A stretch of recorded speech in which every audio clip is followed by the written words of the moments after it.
Okay, and here we are, still at the Ponce family home. It's about 1:40 in the afternoon. They were supposed to be evicted at 11 o'clock or 6 o'clock this morning, and we have not seen any uh, sheriffs.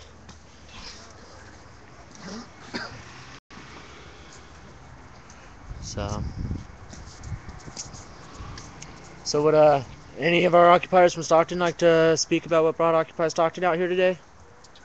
Just in solidarity with the other occupies. This is what we do. Foreclosures. This is what we do. Working on foreclosures. And plus, Occupy Sacramento came out to San Pinela's and came out there, and you guys brought out a lot of people. Right. A lot of people came. This is And what we do. we couldn't get any publicity if it wasn't for Occupy Sacramento. So Anyway, plus we should you know, just stay together, all Occupy community. People should just all stand together. So That's what's up, man.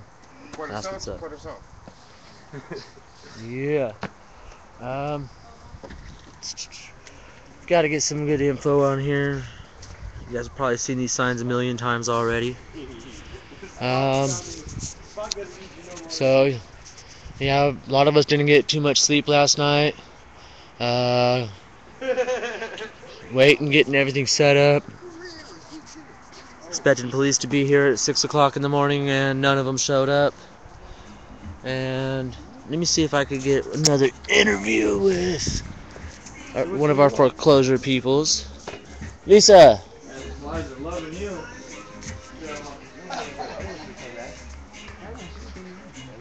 Hello. And this would be Lisa, one of our foreclosure action team members from Occupy SAC. Would you like to tell us a little bit about what's going on over here? Yeah, certainly I would. We've been helping Alma for about 8 or 9 months now. She's been fighting over a year to save her home. She did apply for and receive a HAMP trial modification. She about a year ago, and they made all the payments, and so they were approved for a permanent modification. Everything looked great. They were sent the paperwork. Unfortunately, Wells Fargo made some mistakes on the paperwork. They left out a signature, so ultimately, because of that error, the permanent modification, they said we can't approve this. You're going to have to apply all over again. But don't worry. You qualified one time, you'll be fine. Anyway, unbeknownst to Alma and her family, Wells Fargo was pursuing foreclosure on them. So they thought an agreement was being worked out, and surprise, their house was sold out from under them. So we think this is really an illegal eviction. We've been working with them. Wells Fargo sold the home to an investment company. We've been talking to Wells Fargo, say you could buy it back from the investment company, resell it to the Ponces at that price, or maybe for a little bit more. They could afford it. You would be getting regular payments from the Ponces. The investment company would get their money out of the home. Everybody would be happy with this situation. But we just keep getting stonewalled on that. It's really infuriating because they want to keep their home. They want to pay. They don't want a free home.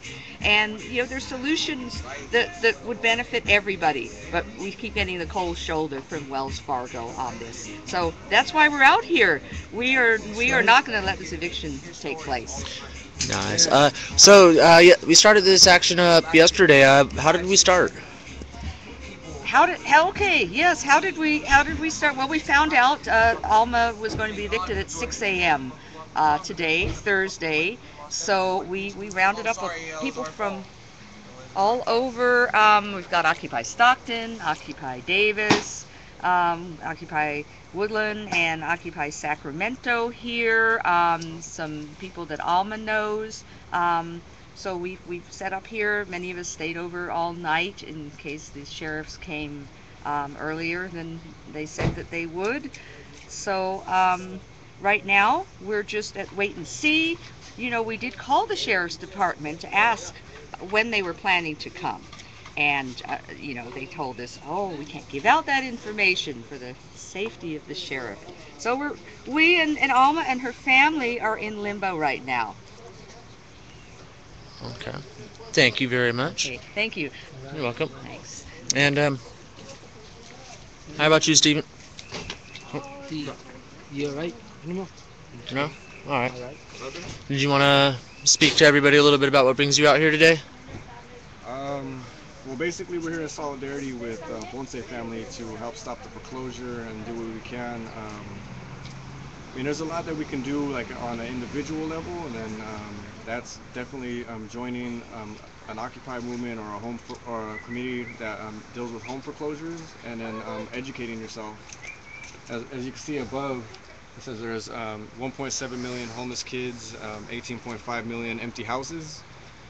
Out of that homeless population is 3.5 million people homeless, and if people remember back in their history, or people old enough to remember, President FDR was talking about in his second Bill of Rights for a right to have a home. So that's something we need to start doing as a people, as a whole, to start holding our government accountable, as well as putting pressure on corporations to do what's right, and that's make sure that people have a stable living condition. And it's not in the Constitution that someone has a right for a home, but it's definitely should be the step that we take as people to do what's right, take care of one another. So that's kind of one of the many reasons, like, why we're here to get together, is like for people to stand in solidarity and take care of people. I mean, if people are losing their homes at an alarming rate, if we have in the last 2 years, or last 4 years, we had almost up to 2 million homes foreclosed on.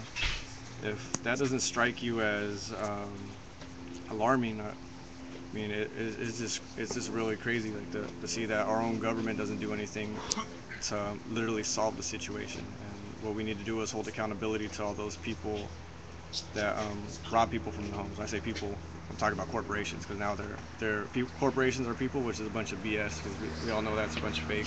And then also the issue of that money is free speech. So if money is free speech, that means us people in poverty, we don't have any speech, we don't have a voice. So we're here to debate that and let people know that the power is with the people. There's a nation for, of, and by the people, and it's time for us as a people to stand up and take our power back. And we need to wake up. I mean, I was just seeing on the news that in 2030 that 47% of the world is going to be in water suffrage. So what are we going to do then? We're just going to keep on allowing these corporations to dump oil in the oceans, or dump plastic in the ocean. Like 20% of these water bottles get recycled, so what happens to the other 80%? Like, consciously as humans, like, we need to wake up and do something. Like watching TV, or being on the internet posting statistics ain't enough. I mean, it's good to get people conscious, but we need to, like, wake up and take action. We need to hold these damn Democrats and Republicans accountable. I mean, instead of, like, letting them get bought and paid for.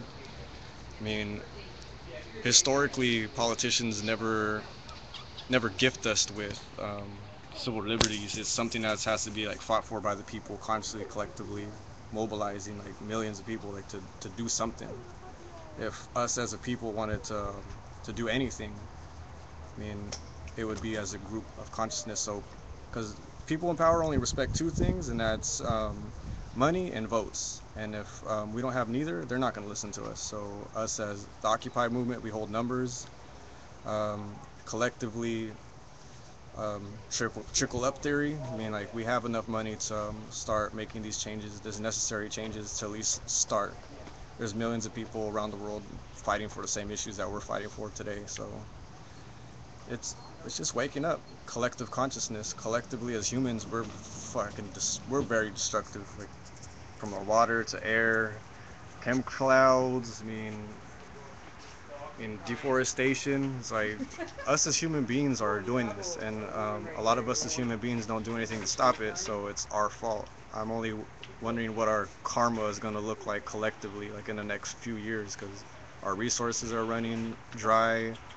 Our food supply is getting genetically modified, and we got to do something about it. I mean, like, so this, going back full circle to why we're here, is this to set people as an example. You got to be the change you want to see, and collectively supporting our community is where we got to be, at home base. We can't think that we can change the whole world if we can't focus here on home.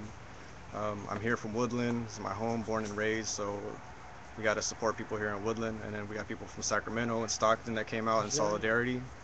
So that's and Davis, of course, that's our neighbor, Yolo County. You only live once. No, just kidding.